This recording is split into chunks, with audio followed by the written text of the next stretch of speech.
नमस्कार दोस्तों, मैं वैभव राज आपका स्वागत करता हूं तक्षशिला ट्यूटोरियल के ऑनलाइन चैनल पे। दोस्तों, हम लोग बात कर रहे थे क्लास 12 के फिजिक्स के चैप्टर नंबर 8 के बारे में, जिसका नाम है विद्युत चुंबकीय तरंगे।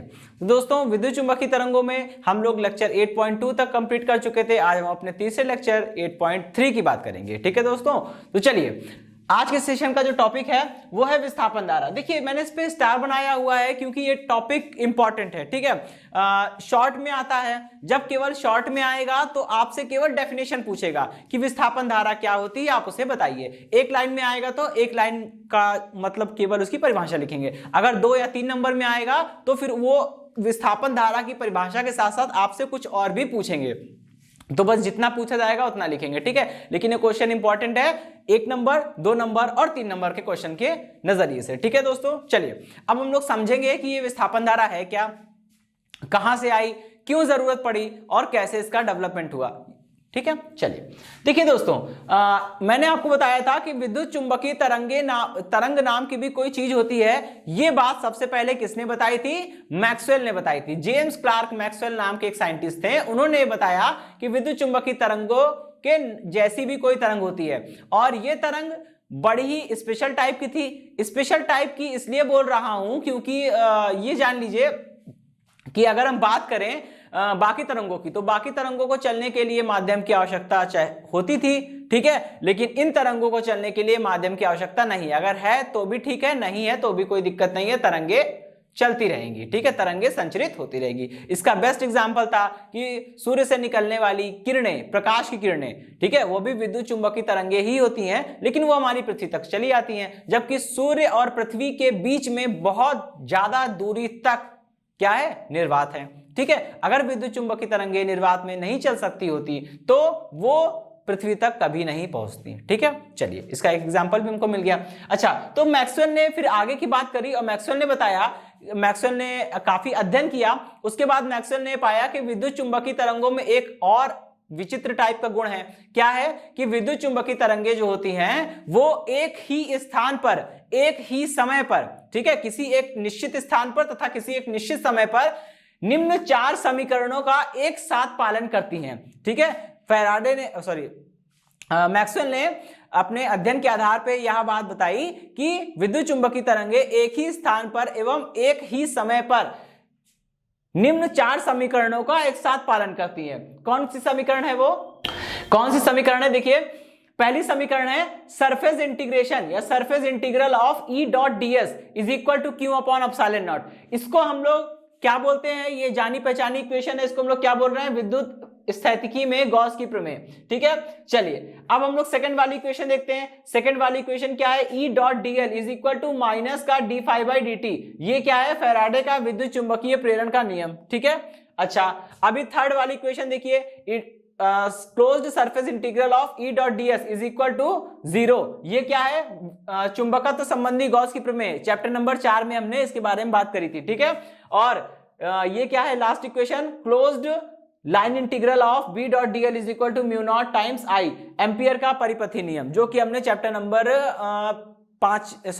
4 में इसको भी पढ़ा है। ठीक है, अच्छा अब देखिएगा, तो मैक्सवेल ने कहा कि ये विद्युत चुंबकीय तरंगे इन 4 समीकरणों का पालन करती है। ठीक है, फिर उन्होंने क्या किया? विद्युत चुंबकीय तरंगों के लिए इन समीकरणों को सेटिस्फाई करके देखा। ठीक है, और सेटिस्फाई करके देखा तो उन्होंने देखा कि पहली वाली इक्वेशन तो परफेक्टली वेरीफाइड है, मतलब पूरी तरह से सही, मतलब कि पालन कर रही है विद्युत चुंबकीय तरंगे, पहली वाली समीकरण का बहुत अच्छे तरीके से पालन कर रही, बिल्कुल सही रिजल्ट आ रहा है। दूसरी वाली इक्वेशन के बारे में भी उनका यही ख्याल था, और तीसरी वाली इक्वेशन का भी, यानी तृतीय समीकरण का पालन भी विद्युत चुंबकीय तरंगे कर रही थी।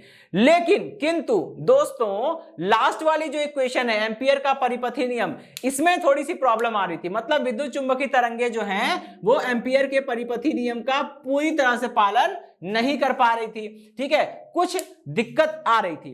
तो अब मैक्सवेल ने यह सोचा कि रिजल्ट 2 ही केस में गलत हो सकता है, या तो हमारी कैलकुलेशन या बाकी चीजें गलत हो, या तो फिर आपका फॉर्मूला ही गलत हो।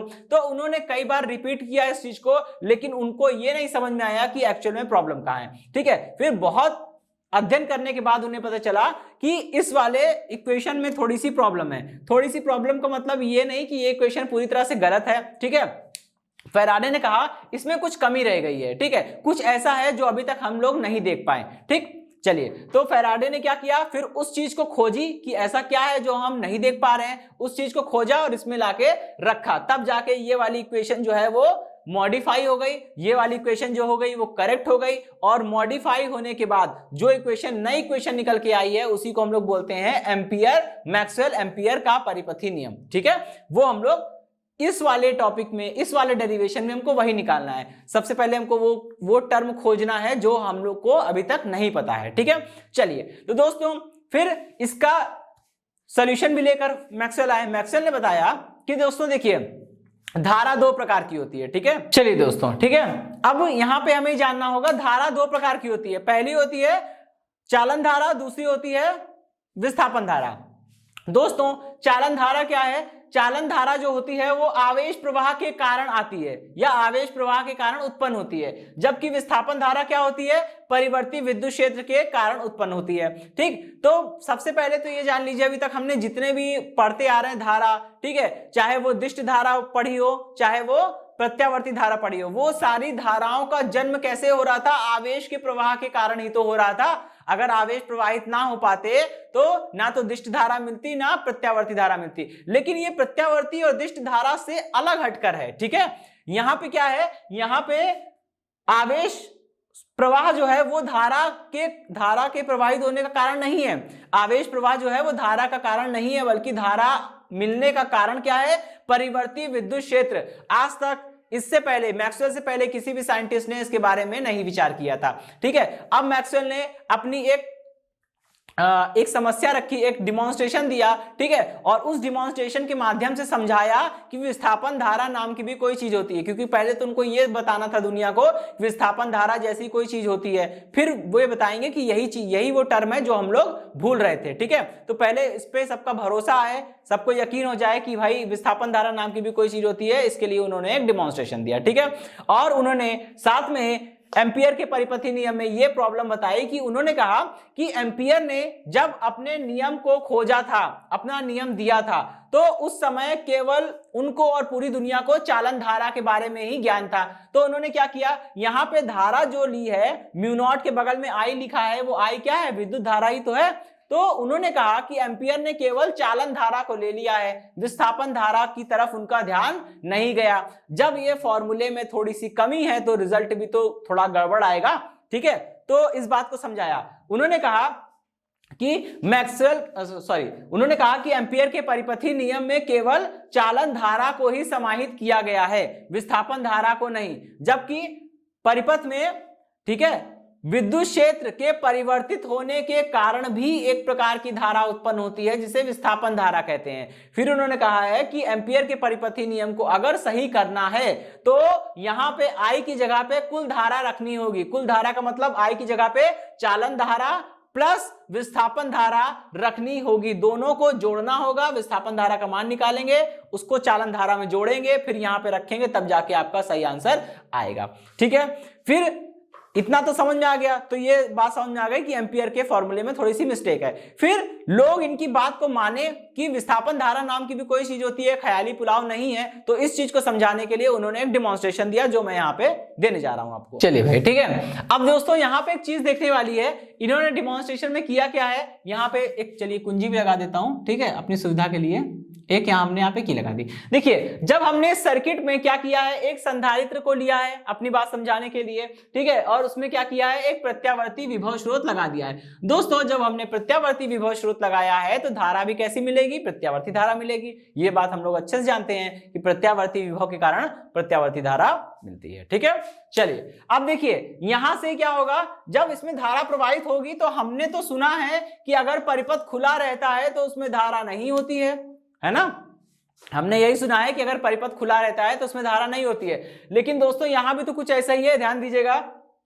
संधारित्र में होता क्या है, धातु की दो प्लेटें रहती हैं, वो दोनों एक दूसरे से अत्यंत सूक्ष्म दूरी के द्वारा पृथक्कृत होती हैं और दोनों प्लेटों के बीच में कोई परावैद्युत पदार्थ भरा होता है। अब सोचने वाली बात यह है कि अगर ये परिपथ के बीच में यहाँ परावैद्युत पदार्थ भरा है, मतलब अचालक पदार्थ भरा है, अचालक पदार्थ का प्रतिरोध बहुत ज्यादा होता है। इसका मतलब कि अचालक पदार्थ भरा हुआ एक संधारित्र लगा दिया तो ये तो बिल्कुल वही बात हो गई कि सर्किट ओपन है, मतलब परिपथ खुला है, और परिपथ अगर खुला है तो धारा नहीं मिलनी चाहिए, लेकिन दोस्तों धारा तो मिलती है।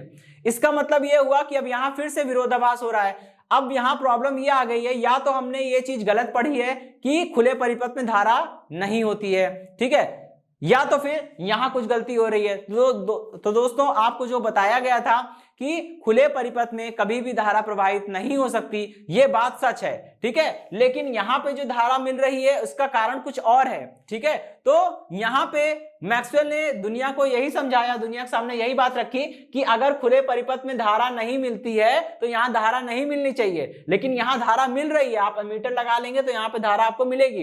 अब इस धारा के आने का कारण क्या है, कैसे आ रही है, इसी धारा को तो विस्थापन धारा बोल रहे हैं, ठीक है। तो उसके लिए विस्थापन धारा की वैल्यू निकालने के लिए, डेरिवेशन करने के लिए उन्होंने यहाँ पे कुछ पैरामीटर्स लिए थे। हमने मान लिया है कि संधारित्र की प्लेटों का क्षेत्रफल है a, उनके बीच की दूरी है d, ठीक है, और संधारित्र की प्लेटों पर आवेश कितना है, +q और -q, ठीक है भाई। चलिए अब यहाँ पे हमको इसको लेके सॉल्व करना है, ठीक है। देखिए सबसे पहले संधारित्र की प्लेटों के बीच वैद्युत क्षेत्र का मान निम्नलिखित होता है, ठीक, ये बात हम जानते हैं कि संधारित्र की प्लेटों के मध्य विद्युत क्षेत्र का मान निम्नलिखित होता है। कितना होता है, E = सिग्मा अपॉन एप्सिलॉन, ठीक है।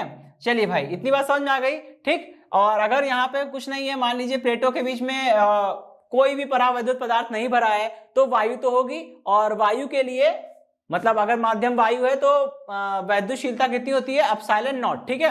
ये तो हो गया हमारा इक्वेशन नंबर 1, ठीक। परंतु दोस्तों हमने कहा कि संधारित्र की प्लेटों का क्षेत्रफल a है और आवेश कितना है, q है, तो भाई सिग्मा बराबर कितना हो जाएगा दोस्तों, q/a, ठीक है। यहां पे रख दीजिए समीकरण 1 से, रखिए इसको, कितना हो जाएगा, E ये हो जाएगा q/में ε0 × a, ठीक। अब हमको करना क्या है दोस्तों, दोनों पक्षों में अवकलन करना है, ठीक है। चलिए दोनों पक्षों में समय t के सापेक्ष अवकलन करने पर, ठीक है, दोनों पक्षों में समय t के सापेक्ष अवकलन करिए, कितना हो जाएगा, ये हो जाएगा dE/dt = यहां पे देखिए 1/ε0 तो कांस्टेंट बाहर आ जाएगा, और a का भी अवकलन नहीं होगा क्योंकि प्लेटों का क्षेत्रफल जो है वो समय के साथ घटे या बढ़ेगा तो नहीं, तो a भी कांस्टेंट हो गया।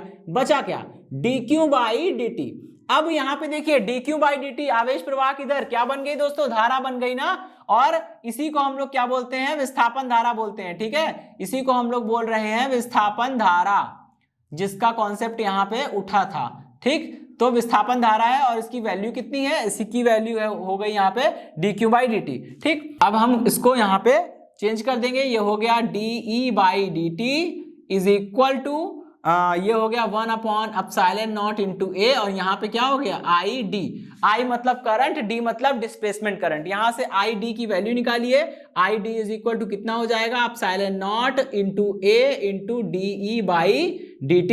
अब यहां से थोड़ा सा अरेंजमेंट करना है, केवल ID कितना हो जाएगा दोस्तों, ε0, और ये हो जाएगा d/dt ऑफ, अंदर देखिए ब्रैकेट में क्या बन जाएगा, E × a, ठीक है। और दोस्तों E × a है क्या, E × a जो है वो अगले स्टेप में यहाँ पे मैं चेंज कर दे रहा हूं, क्या बन जाएगा, ID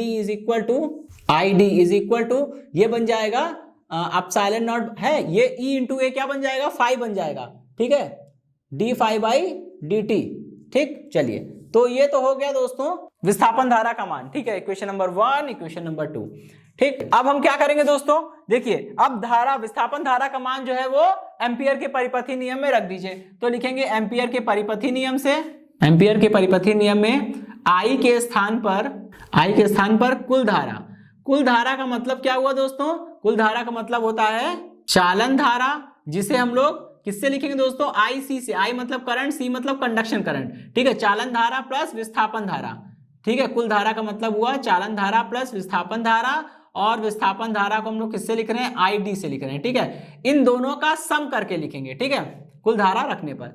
रखिए दोस्तों, देखिए कितना हो जाएगा, ये हो जाएगा closed line integral of B.dl, ठीक है, B.dl कितना हो जाएगा, ये हो जाएगा μ0 टाइम्स, अब I की जगह पे IC प्लस ID, और ID की यहां पे हम वैल्यू रख देंगे, तो ये यही फॉर्मूला देखिए रिड्यूस हो जाएगा किसमें, B डॉट DL, ठीक है, is equal to mu not IC plus यहाँ पे ID की वैल्यू रखेंगे और म्यू नॉट के अंदर मल्टीप्लाई हो जाएगा, अब साइलेंट नॉट म्यू नॉट कितना हो गया, d∅dt, ठीक है भाई। चलिए, तो इतनी तो बात समझ में आ गई, ठीक है। ये जो रिजल्ट निकल कर आया है, ये क्वेश्चन नंबर कितनी हो गई, 1 2, इसको हम लोग 3 बोल रहे हैं, ठीक है।